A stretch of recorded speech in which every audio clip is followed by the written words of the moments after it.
Hello, everybody, and welcome to the Duel the Day podcast. We have an awesome episode for you guys today with the owner and operator of My Food in France Ltd, Judith Keys. Judith's passionate about two things, food and France. She lives in Provence in the southeast of France and runs an online membership for people who share her passions. My Food in France is a community of people that's led by Judith who love food and connecting with others. It's a space to find joy in new ingredients, get inspiration from Judith's cookery demos, find encouragement to try new things, and enjoy the authenticity that comes with someone who has lived in the French life for over a decade. Judith's love of food started at a very young age, learning to bake scones and shortbread with her gran, using simple ingredients to create something magical. Fast forward to 2024, and she's now the one doing the teaching, sharing her lifelong bank of recipes, tips, and guidance with her foodie followers. Aside from her passion for food, Judith also gets lots of joy from singing in her choir, spending time with her two young children, and going out for walks in nature with her French husband Pierre and spaniel pup Bonnie. We had an absolute blast talking with Judith. One of my favorite topics, biased because I have kids myself, is how to get kids involved in cooking. And it was a really eye-opening little topic that we discussed to really just spend more quality time with your kids, get them involved around the house and household tasks, and share a love of food. That topic plus many others, it was a great conversation. We had an awesome time with Judith, and we hope you guys enjoyed the episode. Take care.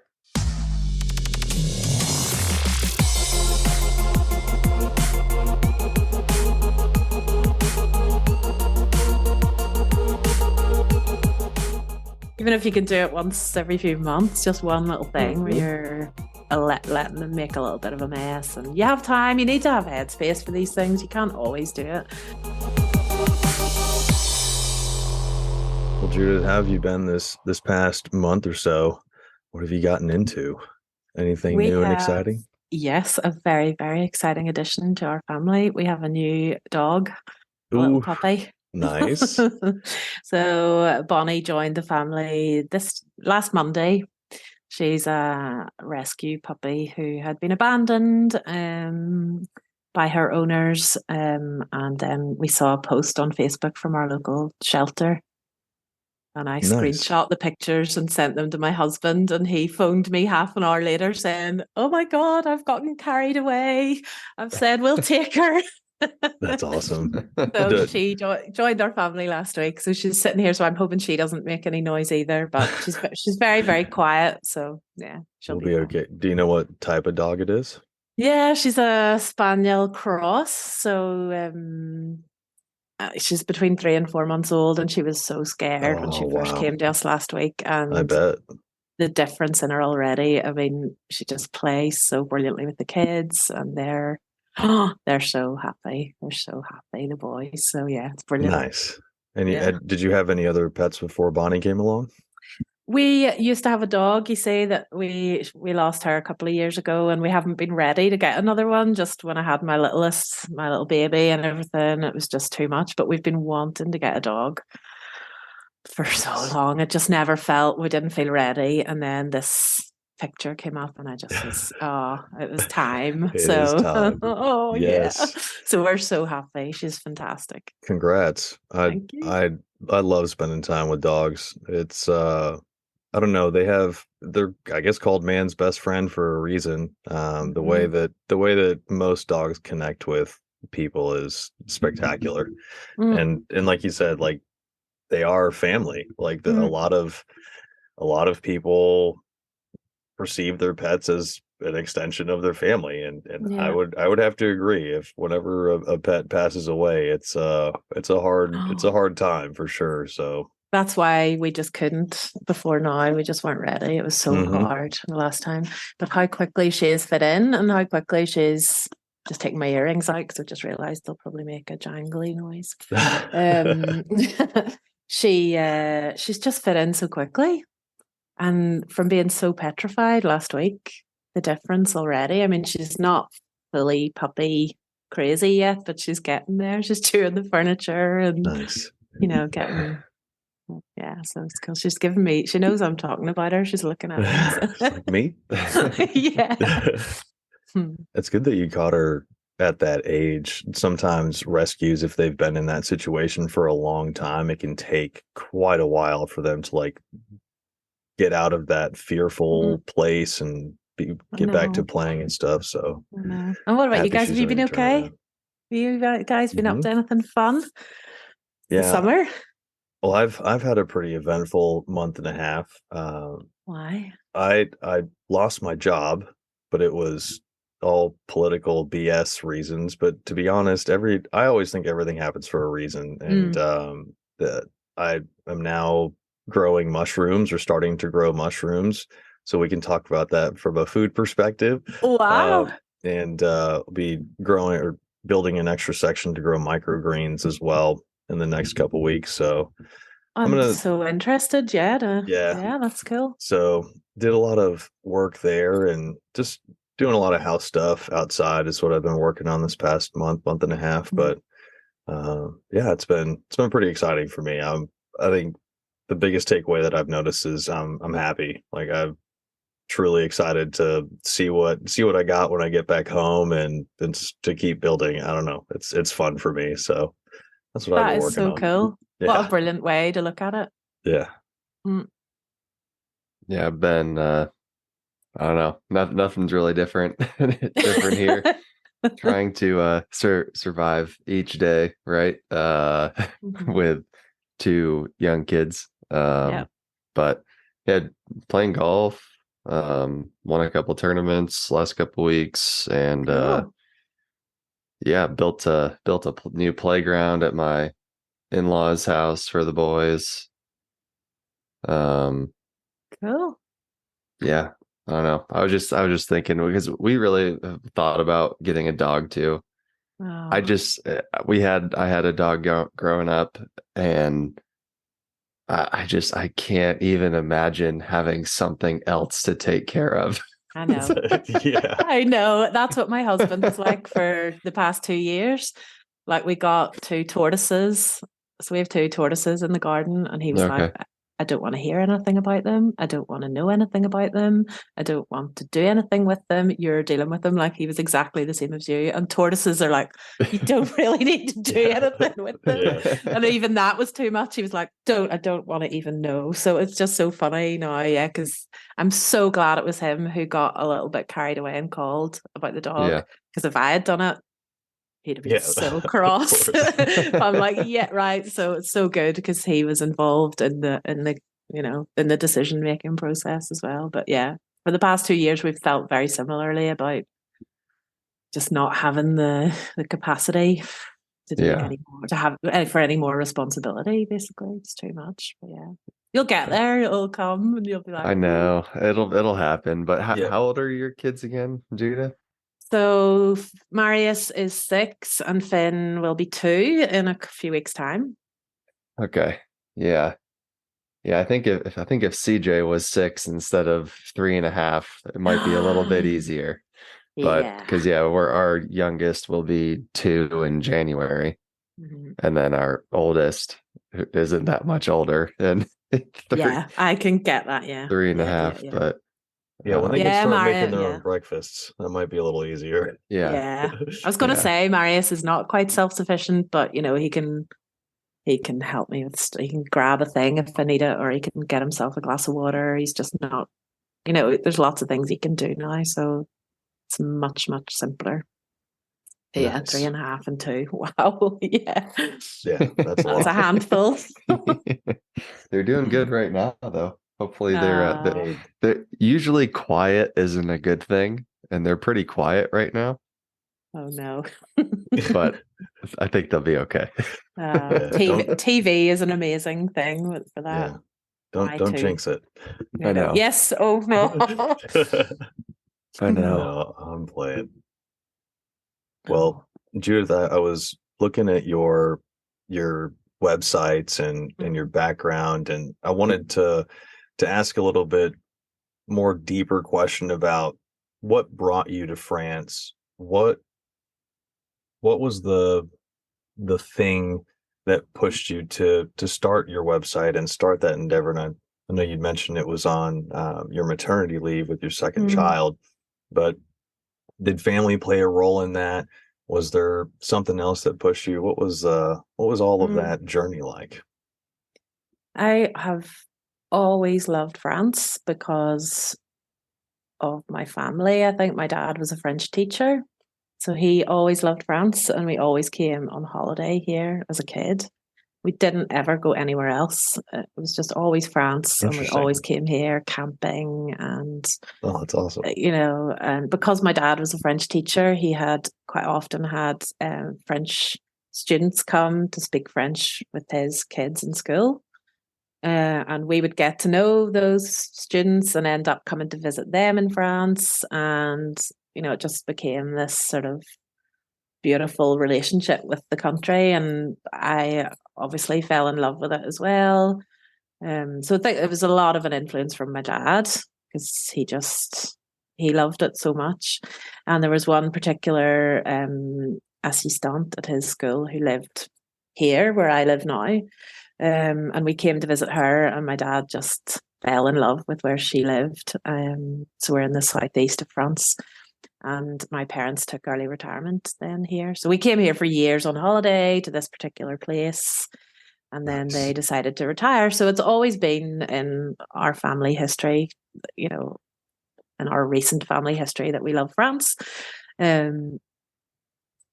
And then because my parents were here, my sister moved here as well. She wanted a change and wanted a new life. And I was actually the last one to come. Okay. Which is crazy. We all had that. We wanted to get away. I think Northern Ireland is a strange place. I don't know if you know much about the history of Northern Ireland, where I'm from originally, but I mean, I grew up in what was basically a civil war going on there. So, oh, wow. That sounds very, very dramatic. I mean, I didn't really see or hear anything. We were lucky and weren't really involved in it. Thank goodness. But I know a lot of people who were affected by it. And wow. I think just it's a very small, little, tiny place, and we all just wanted to get away from that. I just always felt like I didn't want to live there permanently. So I decided to move when I probably at a really crazy time for a lot of people, but I'd been working in a permanent position for a long time, actually in Scotland. So I'd already gotten out of Northern Ireland and was living in Scotland, in Edinburgh, and working in a corporate job there. And I'd been there for 8 years, and I'd just bought my first house and all the things that you're meant to do.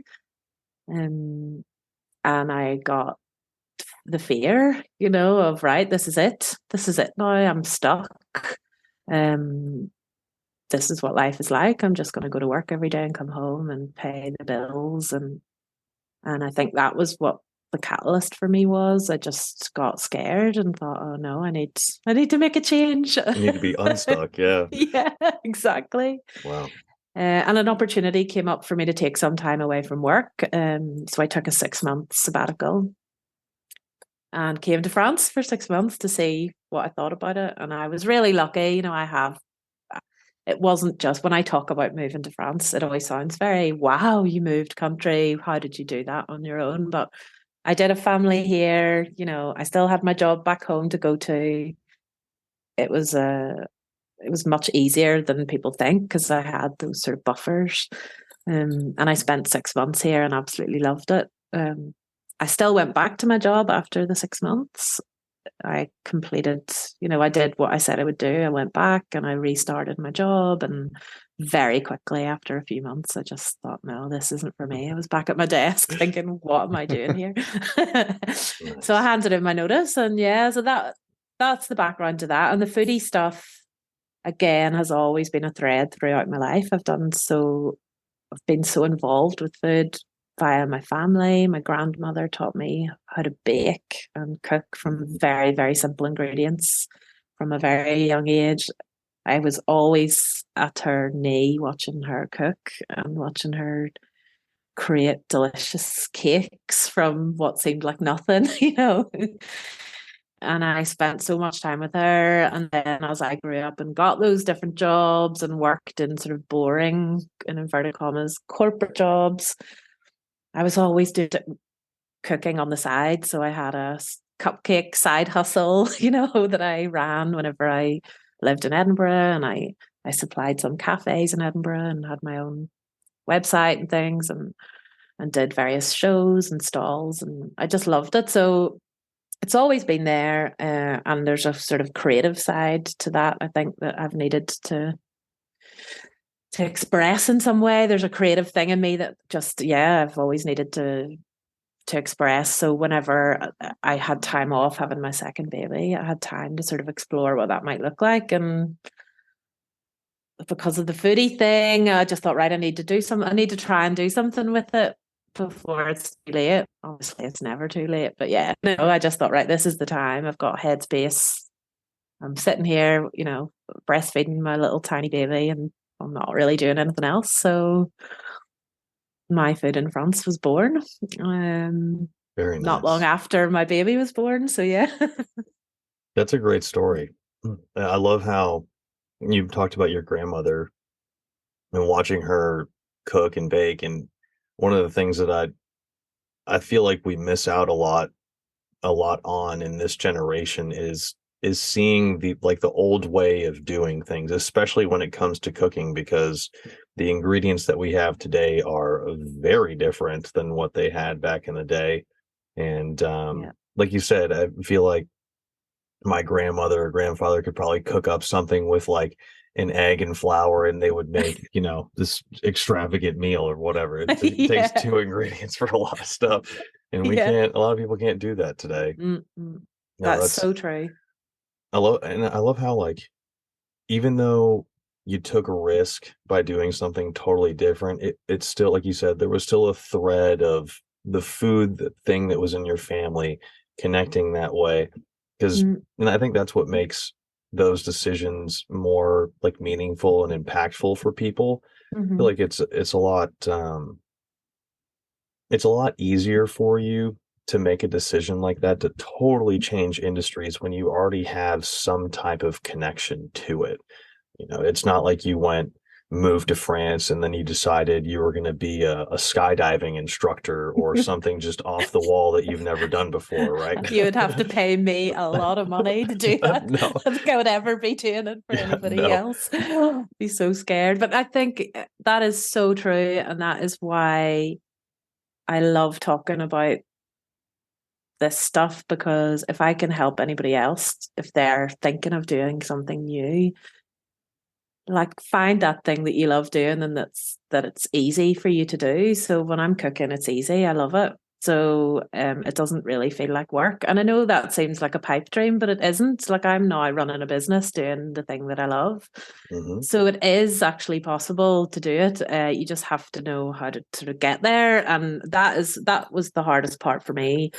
When I first moved here, I set up a business when I first moved here, and I didn't know how to market myself. And I started off as a virtual assistant because I'd done secretarial work and management work back in Edinburgh. That was something that I knew how to do. It wasn't my dream job, but you know, I could do admin and marketing for people. And I thought, well, I could do that at a distance. I could do that online. So I set up a virtual assistant business, and I just expected to get clients. So I just thought, well, I know what I'm doing, so people will just come to me, and I'm so great at what I do. It'll just all happen. And that's not how it works. It took a lot of hard work, a lot of marketing, a lot of talking about it online, niching to find my ideal client, all these things that are just really important when you start a business that I didn't know, and I had to learn it all and then put it into practice. And then luckily, it worked, and it was something that people needed at the time. So I did have a successful business from it, and I still do have a lot of my clients from that too. So again, when my food in France was born, I had that buffer of my other business that was still there in the background a little bit. I didn't just start it from nothing and have no security, so that would be another thing I would say to anybody who's starting to think about maybe trying something new. I heard this expression recently that I loved, and it was to find use whatever your current situation is as your runway to get you onto the next thing. So like if you're in a permanent job somewhere and you can maybe spend your lunch hour working at the computer to find out about your new business or to research or to do some training, use that time, use the sort of boring downtime at work, or to have sit and think about ideas. Obviously don't do it on the company clock, but not saying that at all. But use it as your runway. Use the boring sort of, oh God, I'm so things in life are just ticking along quite steadily. Use that time and take time to come up with a good idea if you have one. Most people do have something inside that they want to be doing, I think. Did you ever? I agree. Sorry, Nico. You're good. I mean, just hearing you talk about that reminded me of one of my favorite all-time quotes is your circumstances don't determine how far you can go. They only determine where you start. And wow. At least for me, I've always wanted to start a business, do something. I know a lot of people that also want to do that. And it's just making that first jump to be able to take that risk or something. And I think it makes it even, or at least a lot of people make it harder when you have young kids or you have a young family that you're trying to be supportive for and provide for, and going out into the unknown where you don't know if something's going to work. It brings that extra that third wheel into play, right? If this doesn't work, it's not just me that gets hurt, it's going to be kids too. So you being able to go out and do that is really awesome. And I think a lot of people would really like to know how.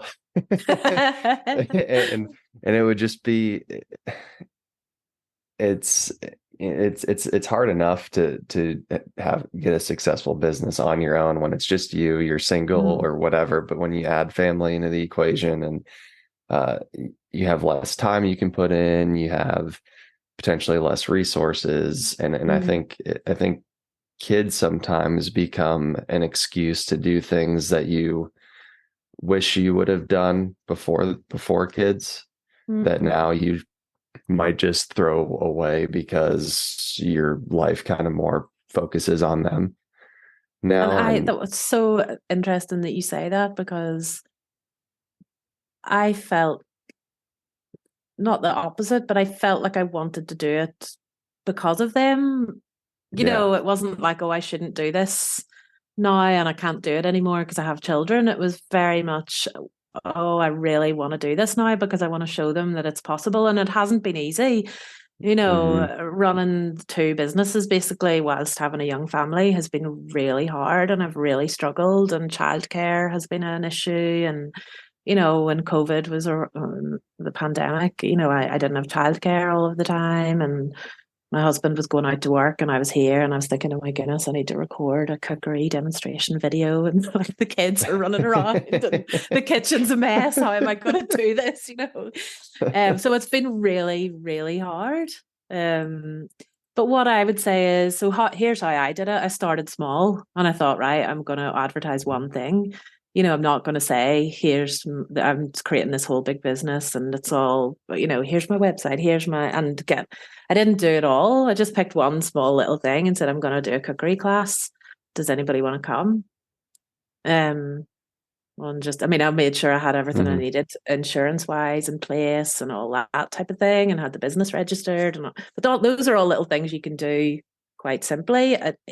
For me, anyway, it was easy here. I'm not sure what it's like where you guys live, but if it's quite easy to set up a business and and then just go for it. I think it seemed to be very simple just to put that out there and see what happened. So for me, I would always say you don't need an all singing, all dancing website. You don't need to have all your marketing strategy planned out. You don't need to have all your ideas written down of what you're going to do. Just choose one thing and put it out there and see what happens. And then, you have a vague idea from that, whether it is a viable business as well. Like if it's tumbleweed, nobody's responding, then, Yeah. might not be, but that's not to say it won't work either. You just have to really push. So I just did a lot of talk about it online. I, chose what social media platforms I wanted to talk about it on. Don't try and do them all. It's really hard if you try and do, TikTok, YouTube, LinkedIn, them all. You just won't be able to do it. Find out where your ideal client lives and talk to them there. So I still haven't really figured out. I mean, I'm talking like I know who my ideal client is for the foodie stuff, but I was very clear with my virtual assistant business that I wanted to work only with female coaches because I loved the work that they did and I love that whole coaching and development side of things. So I had a very clear ideal client avatar or whatever, the ICA, had a very clear idea of who I wanted to work with so I could talk directly to them in my marketing. And when I talked on social, I spoke to them and then, it worked really well. For the foodie business, it's much harder. Anybody can come to a cookery class. So that has been a struggle for me, finding out who I want to talk to and who I want to market what I do to. And it has ended up being a little bit wider. And I'm attracting lots of different people from lots of different places, which is lovely as well. It just makes it a little bit slower. I definitely think niching is important in business. If you have something that you can choose a very specific ideal client for, it'll make your marketing much easier. But so I've struggled a little bit with that, but that's been great. I just thought I'm just going to try it and see. So yeah, just go for it. That would be my advice. Just go for it. Pick one thing, do it in little bits. Don't try and do everything at once. Once you're really successful and have lots of money, you can pay for someone to make you a beautiful website, do that later. Don't need it straight away. Just if you have a social media presence, people will find you there, Heck, if we wait, 2 or 3 months, the AI will generate the website for us. We won't even have to do anything. Exactly. Yeah. And I think, you need to maybe, if you can have one page of a website just so that if someone looks for you, they can see where to find you. That is enough. But even then, if you just have a Facebook page, usually that's okay, or a LinkedIn profile or whatever it is that suits you best. And pick a place where you like to hang out as well. I used to love LinkedIn when I was doing the VA stuff because there's just loads of coaches on there and I loved chatting with them. And then I made really amazing connections. So I suppose that's another thing I would say is make connections with people. Don't just go out there and do sleazy sales techniques, go and make connections with people and say, and be interested in what they're talking about and get into conversations with them. And then they're the people who are more likely to buy from you because they've gotten to know you and they can see that you're a genuine person who's interested in what they're doing. Make connections, talk to people. That's excellent. I love that. That's great.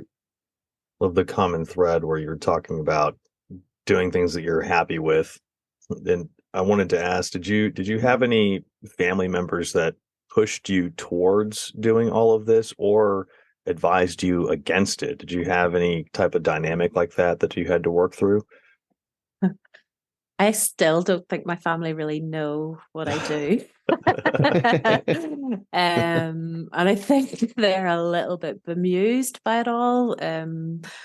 But they've grown to trust that it works. And they, I think especially my dad is just like, I can't believe that you do what you do, so, and I know he's proud of me, but I still think he sort of wonders how it all works. I mean,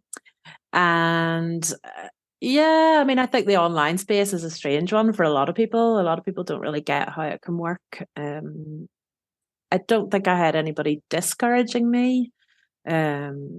Or particularly cheerleading me, really. I think I'm very much of an independent person and I learned a lot just by doing things. I think at the start with the VA stuff, it was really hard and I was asking around and I didn't know where to turn to get the work. I knew I was going to be able to do it. I knew I could do it. It was just finding the clients. And I tried to talk to lots of different people at that point and, it's very difficult you'll get people doing both things, people saying, oh, I wouldn't do that. Or people, saying, oh, it's a great idea. Yeah. So you really have to trust yourself. Find one person maybe that, that's where I think the coaching world is fantastic. Find a coach who you resonate with, connect with them, connect with a few, ask and find a trusted person that you can speak to. If that's a possibility for you. I know not everybody has the possibility to pay for that type of thing, but if you can, it's always good to have someone to help you figure it out. They'll maybe not tell you what to do. I hope they won't tell you what to do, but they can guide you to figure out what might work best for you. I know you guys know about that. So, yeah. Sorry, I cut you off there, Tyler. My bad. Oh, you're good. No, I was just gonna say I loved what you said earlier. How you use your kids as a reason and not the excuse to move forward and start everything that you're doing. And I think it's a great thing to do because they learn in school and around how to be a good employee, right? So kind of having a good example at home on, hey, you can do something for yourself too, right? You can do something that makes you happy and whatnot. But I think it probably becomes a lot easier for parents that are running their own business if they can get their kids involved somehow. Were you able to do that at all with cooking, or have you gotten your kids involved in cooking, or do they help you with any of the demo recordings or things that you do with that, or have they kind of just sat and watched? So they don't appear on any of my content necessarily. They might be in some photos. Okay. But what they have really helped me with, Tyler, is ideas and things that I wouldn't have known if I didn't have children. So I am able to now help people have a think about how they can get their kids involved in cooking and connection and being at the table together as a family, because I've had to learn how to get my kids involved because I've wanted them to be involved in food and how to make healthy, good meals from the beginning and how to get them interested in vegetables and growing your own and all this stuff and composting. And, it's just so important. I think we talked about connection earlier and making connections with people, and food for me is such an amazing way to connect. Whether it's online, I wasn't sure whether the online cookery classes were going to be enough of a connection. Is it going to work? And actually, at the end of a cookery class, we all feel so connected together and like we've all made this amazing thing. And we all sit and either eat together, or the people who are on the class go and eat with their families, this beautiful thing that they've just cooked. And it's been such a learning process for me because it really has been it's been such a connecting thing. It's really worked. And with my kids, I have learned how to get them connected to food. So sometimes they'll not eat things and they'll say, I don't like that before they've tried it. And I've had to learn ways to get them involved. So we'll go to the market, for example, and I'll say to my eldest, right, do you choose something that you like? Choose something that you like the look of, and so he's looking at all these things. And there's a really good example of him. He chose a fennel bulb, it's like white with the green fronds on top, and it looks pretty weird. And he's like, oh, I want that, so we brought it home and I showed him, that you can slice it and eat it raw with a little bit of salt, and it's delicious just like that. You can put vinaigrette on it, you can cook it, you can pan fry it, or you can put it in the oven and bake it. And we did like a few different things with it, and he ate them all.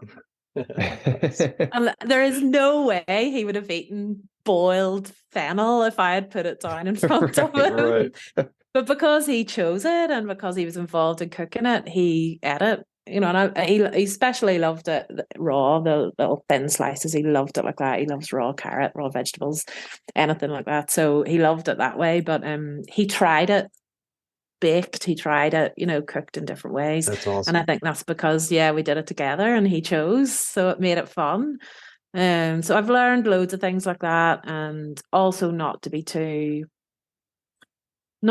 hard on ourselves as parents, because I think we want to try and get them to try all the things and be involved in every time we cook. And And sometimes I just can't think of a healthy, balanced meal for them. And I will just give him raw carrots and some pasta and, and I just think, well, those are the things he loves and I know he'll eat them and it's still nutritious and I don't need to spend ages making lasagna from scratch, so Right. it's like, right, just take, but it's not a ready-made meal. Although again, just don't put pressure on yourselves. If you have to make a ready-made meal, it's okay sometimes. Do you know what I mean? Like we do that. We'll go and get nice stuff from the market that's been made by by local producers, or we'll get shop bought stuff too. We don't always cook together as a family, but we will always eat together as a family. That's for sure. We always sit at the table.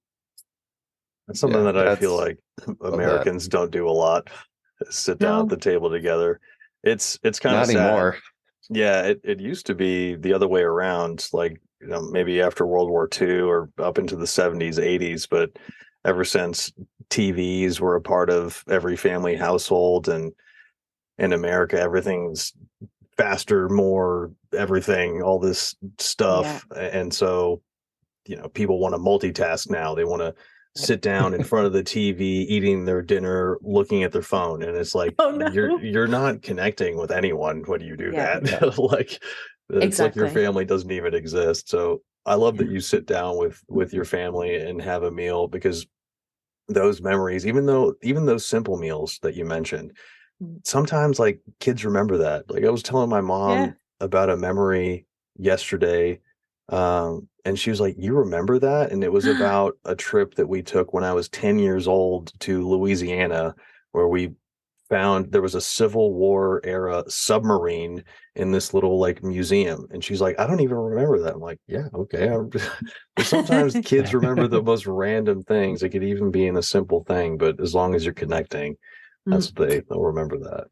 I think that's so true. And I mean, I don't get me wrong, sometimes dinner time is awful and everybody, the kids are shouting and they want to get down from the table and they don't want to eat and and it can be really stressful sometimes. And I think, my goodness, I'd love just to put the iPad in front of them and, or let them eat in front of the TV. But it's really important for us as a family. And I've learned that through definitely life in France here. My husband is quite a traditional guy and he can't eat food sitting on the sofa. He's like, "But where do I put my glass and how to, and like what?" He just doesn't like it actually, so he will just always sit at the table for breakfast, lunch and dinner. And I have just, I probably wouldn't have done it so religiously as him, but because he does, then I do. And then it's just become what our family does. And I'm so pleased about that, because I do think it creates connection. And we don't always speak about important things, but I'll try and ask the kids, about their day. They don't always tell me. In fact, the eldest, he never really tells me anything, but I try at least and ask and say, "How's your day been? And what was the best part?" And, just try and get some conversation going with them. But yeah, I think definitely in France, it's important. Families always sit together for meals. Yeah. Yeah, and the food is such a good way to do that, especially just sharing meals, family. I mean, we did that at my mom's house growing up. We always sit at the table, and we do our best now. Yeah, it's not always easy. With the boys. Not to put pressure on yourself is the main thing. Like if you can do it half the time, even, it's great. It's better than nothing. Yeah. So. I love the tip though on having them come to the grocery store, go to the market with you and pick out something like, "Oh, what looks cool?" and we'll mess around with this and then try it. And is our oldest, he kind of helps out a little bit in the kitchen sometimes. He likes making a cup of coffee with my wife Megan, and he'll crack some eggs and mix them up if we're doing scrambled eggs and whatnot. So he's doing a little bit. I would love him to do more, but at the same time, it's like, well, what should I allow you to do? Because I don't want you to get burned. I don't want you to cut yourself. I don't want you to, do all of these. I don't want you to make a mess. I don't want you to do any of these things. And so it becomes this like, Well, you just sit over here and don't do anything. Yeah, just watch me. I know. Yeah, I But know. We did with Marius one time, my eldest. I'd promised him that we would make donuts together, and it was so exciting because even I had never made them myself, and I was like, right, let's do this recipe. It looked so yeah, fun, and he was so excited about it. And I was so worried about the oil. Obviously, you have to deep fry them. Like, it is right. terrifying when you have a small child. So I was like, right, you stand on your chair, and you can watch from afar, and I'll do this. I'll do that bit there myself, but just you can watch. He helped me with all the rest of it, but that bit, I was like, you're not coming anywhere near it. And when the donuts were ready and I was lifting them out of the deep fat fryer, he got so excited that he fell off his chair. I was just like, oh my God. Like, I'm trying to help him, get into food and be really safe, keep him safe from the oil. And then it was just so funny. He was fine and we laughed about it. Yeah, it's just.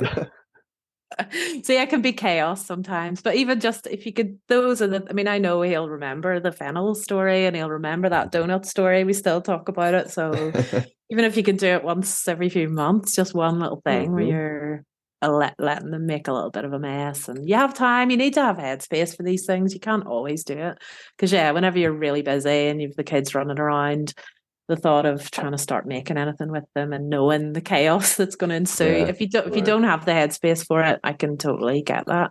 I don't always. I'm often just the one making the things. So, but if you can get them involved in any way, they will love it, and it'll help them so much. I think as they get older, that's what I really want to teach I have two boys, so I'm really aware that I want them to be able to cook for themselves. I want them to be able to look after themselves and keep tidy and, look after their house and their own bodies and, just be presentable human beings, and it's part of that is, is to be able to cook for yourself, I think, and not just, it's all about self-care. It's not just eating takeaway and,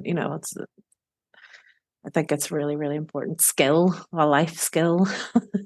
Yeah. I mean, anytime you can have your kids help you do anything, I think they enjoy that. They get they get a level of understanding from it. I mean, our both boys love to push a broom around or use a little handheld vacuum.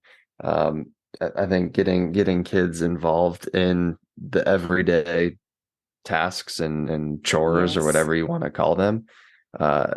Yes, they might take a little bit longer and they might not go the right way. When one of them opens the container of the vacuum on the floor they just vacuumed, it's like, well, I guess we got to do this again. Yes. But I think it just helps out a lot more than just, here you go sit in this corner and play with this toy while I go clean up, or you go sit over here while I make dinner or cook. Just getting kids involved in more things and letting them explore and letting them help. I saw a really interesting video last night that was just kind of talking about how a lot of parents really try to over manage or over protect their kids, where it's like, oh, don't touch that, or no, don't go pick that up because it's going to lead to a mess. I think the great example was your kid walks into the kitchen, finds an egg. It's like, oh, like, what's this thing? Like kids are meant to explore at this young age, right? They need to feel things out, figure things out. Yeah. It's like, as soon as they have the egg, that egg's gone, right? I mean, that something's going to happen to that egg, and it's not going to go in a frying pan and then eaten. It's it's going somewhere. But it's like, what a great thing to go and explore. It's like, wow, this is really hard. It's got a hard shell, and then maybe they'll drop it, or maybe they'll squeeze it, and then it breaks and it's soft inside. And it's like, wow, something can be hard but yet fragile. Yeah. That's really interesting. And having those interactions within their own small world, I think are really are interesting, and something that I've probably inhibited that process a lot because I don't want to clean up the mess. It's like, oh, put that away. It's so natural, though. I Don't can touch it. totally. It's just human, I think, to want to. My youngest is a complete whirlwind, and he'll not pick up one egg. He'll go to the side and grab the whole packet, and just like go and pull it gently so the whole thing just opens and falls, and all the eggs crack. Sometimes you do have to stop them because you don't want to waste a whole thing of eggs. But yeah, broke. Exactly.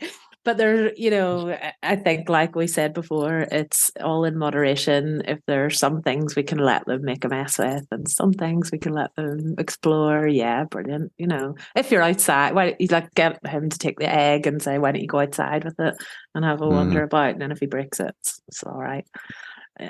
Or something. I don't know. There's different ways, but yes, it's not always. You can't always think of these things in the moment.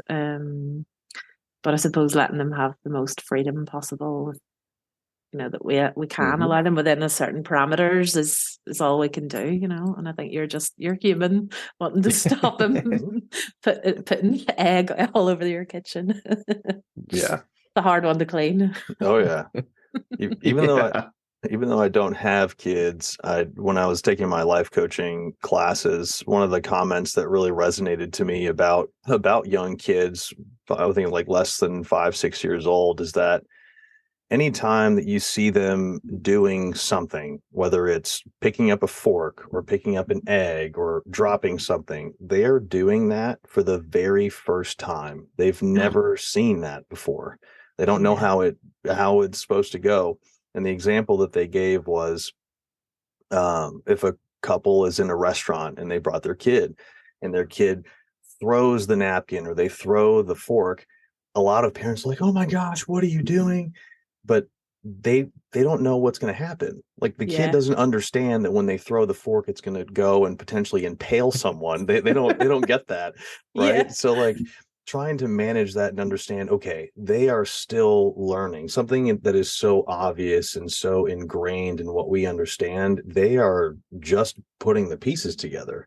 Yeah. And so from a parental perspective, I think understanding that at least would help me if I have kids come along. I think that would help me in those moments because, yeah, I would imagine it would get frustrating if I see them do that all the time. But then I have to remember I used to be that child. I was putting things together myself and creating this world around me and throwing things up against the wall and doing all these crazy things. So, and isn't it brilliant that they don't know the consequences of things? Yeah, they have no idea. We do, as adults, we do know, and it holds us back in so many ways because we think about what might go wrong. And that's what I love about kids, because you just see them just go full throttle into something and they're not thinking about what might go wrong. And I just find that pretty beautiful.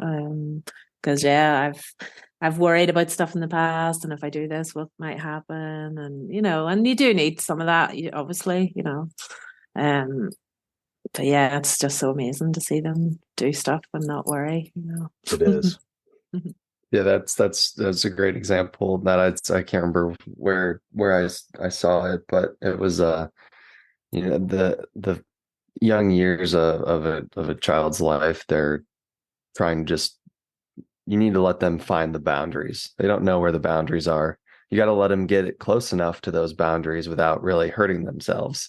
Yeah. And so like they get to find where their box is, where how far they can stretch it, how many times they can hit the TV with a golf club before dad throws me across the room. That's a friend of mine. I don't do that. I'm just kidding. But like to what you were saying though, Judith, and like as we get older, like I think we really shrink our boxes, we shrink our boundaries. And as a kid, it's like you don't even know where they are. And so you just run into them, you find them. And as we progress and worry about more things that can go wrong, or what if I don't do it right this way, or what if this person thinks this about me if I do this, and we just really shrink those boxes. And it is refreshing when you get to see a kid roam around just not even caring. It's like you can see from a mile ahead, like, oh, I know how this is going to turn out if you keep doing this. And they don't. And then if they can safely find that wall, great, let them do it. Yeah. And isn't it so interesting there, just you talking about kids, and like if we could allow ourselves, this sort of has just came to me there as you were talking, Tyler, like if we could allow ourselves that same freedom, like so when I started my business, just allowing myself to do it and see what happens, and it might go wrong and I might come up against walls and I might get hurt, but, and I might worry about what other people think. But what I've learned as well with business stuff is to try and not think about what anybody else thinks, because nobody really cares what you're doing, really. That sounds awful, but when you put yourself out there online, somebody might see it and go, oh, look what she's doing now. Look, and they might think about it for 2 seconds and then they'll move on to the next, they'll scroll on and it'll be done.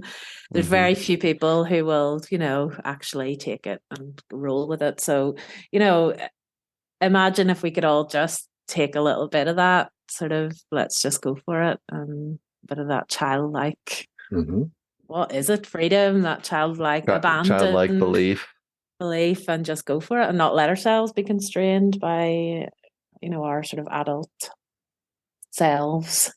Be good. I was watching something with my mom the day or two ago that talked about this, and I think the way that we would describe it as adults is the difference between intuition and our understanding of reality. And so I think children only have intuition. They only feel with their instinct, with their gut. They do not have any concept of reality. And to your point, I feel like more adults need to act and think with their intuition and not with the reality that they've created throughout their lives. Because like you said, too many people focus on that reality, and that reality that they've constructed, that reality cares about what other people think. That reality cares about how much money you make or the position that you have or the air quotes success that you have in life. Whereas your intuition doesn't care about any of that. Your intuition cares about your happiness and doing something that you enjoy. Right. So you're totally right. More adults need to have that intuition more. And it's so hard because I think we're taught to, think about reality and think about the consequences and think about what might happen. And, and I think to a certain extent, everybody needs to think about their consequences and think about boundaries. And we do need that, but just following our gut is so hard. And that what you said there about our reality, sometimes our reality is not what we think it is. We've made up all these stories as we've gone along, or we've heard all this stuff and we think this is the way it should be, and actually it's not. So it can be, I think following your own intuition is probably a surer way. It's probably if you can find that inner wisdom, as one of my friends calls it, that's probably the thing that's better to follow. With a little bit of logic and a little bit of, stuff you've learned along the way. But yes. We know that lava is not the same as a pool. You can't jump into a volcano, right? Like there's certain things that you need to know. Yes. Following that intuition, I think the coolest part about that is when you're really doing it and you're really happy with what you're doing, you don't care about what other people think. Yeah. And so at the end of the day, like that creates less stress. Less stress means less inflammation. That means a healthier life, a healthier body. You're a happier person. You're able to connect with people better. It is. I'm happy. I feel like I'm trying to do that, but I wish more people would. Good. I know. And when I was doing the virtual assistant stuff, I loved it, and I knew I could do it really well. And I was, my clients were really happy, but it never gave me that feeling of satisfaction and real. I didn't think, oh, this is my dream, to do admin and be behind the screen all day. I loved helping my clients. That's different. The actual minutiae of the work itself wasn't amazing, but I loved, supporting my clients. That bit and the connection with them is brilliant. And then when I wanted to do the foodie business, that was the one thing that was holding me back, was how weird is this going to be for people that I've been advertising sort of admin and marketing services, and now I'm saying come along to a cookery class. and be like, what? What is she doing? What is happening here? We don't get this. She's not a chef. She's not, like, what is this about? And I pushed through that and did it anyway. So I didn't, I just thought, right, no, it doesn't matter. Just do it and see what happens. And it was so interesting because as soon as I started sharing videos and cookery content and me talking about food, so many people that I knew were like, oh my goodness, you look so happy. You look like you're totally in flow. The energy that's coming off you in the videos. Wow. They were like, this is you, and I was like, this is what I should be doing, and I couldn't. So I was worried what everybody would think. And in actual fact, most people were like, this is so cool, So yeah, just go for it. Just go for it. No, the one extra thing I want to add to that is I would imagine that not only were you surprised by some of the people that made those comments, but the other thing too is that sometimes people get held back because they're thinking about what people think, but they're only thinking about the people that they already know. They're not thinking about who am I going to meet? How are they going to react? Who else is out there that also loves what I'm doing and that could connect with this? Sometimes people don't think about that, and they only worry about what their family's going to think or what their spouse is going to think or what it may be. So it's a great point. And I've made so many new connections.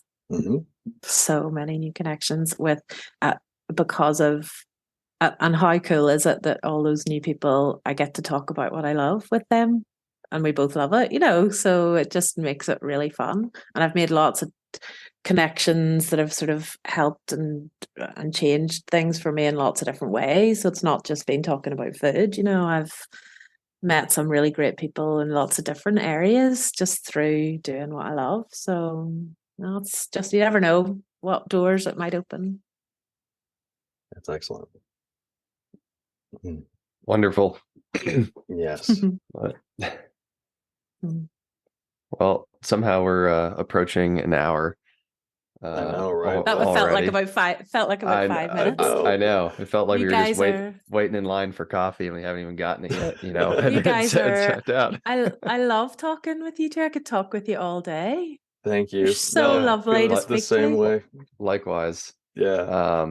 But yeah, before we wrap up and stuff, why don't you just throw where people can find you at, what social media you use, website, all that good stuff. I know if you do still do them, I'm sure my mom and I would love to do a cookery class. Oh yeah, yeah. She loves that stuff. You would love her, Judith. Yeah, she's awesome. Yeah. Yeah. Cool. Oh, you would be more than welcome. So yeah, you can find me at myfoodinfrance.com. I should know my link tree is probably the best, and it's the link tree link with My Food in France at the end. And then you get everything on there. So you can see, like, my Insta is My Food in France. My Facebook page is My Food in France with Judith Keys. So usually, if you put My Food in France in, you should find me. But all of that is on the website, myfoodinfrance.com. And there's the free group. Come and join the Facebook group. And you can just chat about foodie stuff in there. And then obviously I have the cookery membership. You can find details about it on the website, and it is a pay-as-you-go thing. Come and join, and you get basically one cookery class a month, all access to my vault full of recipes and all the previous cookery classes. I think we're up to 16 now. So they're all in there, all recorded. There's cookery demos. There's extra things like how to do meal planning and stuff in there. So there's lots of really good content already in there. So yeah, come and see us in there if you'd like to. It'd be lovely to have you in the membership. But you can just come to a class as well. So every month when me and the members do a class, I put it out there as you can come and do a one-off class as well. So come into the membership and do it with us. You don't have to join the rolling monthly thing. You can just come along to one and see what you think. Wonderful. Well, we appreciate everything you're doing and the conversation and how to get your kids involved and pushing forward and still following what you're passionate about, even with having the young family. So yeah, can't thank you enough for what you're doing, and yeah, just really appreciate it. I really appreciate it. Thank you so much for your time. Thank you so much. It was great speaking with you.